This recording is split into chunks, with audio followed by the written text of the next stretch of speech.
Hirap talaga ng buhay po namin. Nung unang dalo ko sa Jesus is Our Shield, nakita ko yung unti-unting pagbabago po ng buhay po namin. Jesus is our King all over the church. Jesus is our King all over the Philippine Island. Jesus is our King all over Asia and around the world.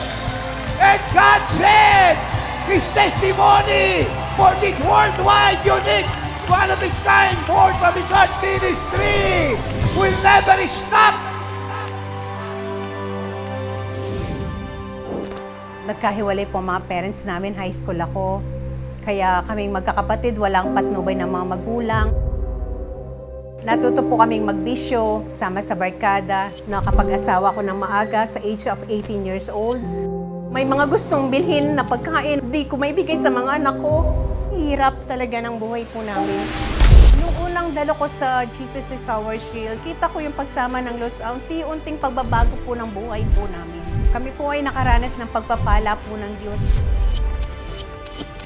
Kaya malaking pagpapasalamat ko sa Lord, dinala ko ng Diyos sa oras ng himala, sa buhay ni Tatay Apostol, sa buhay ni Nanay Ellen.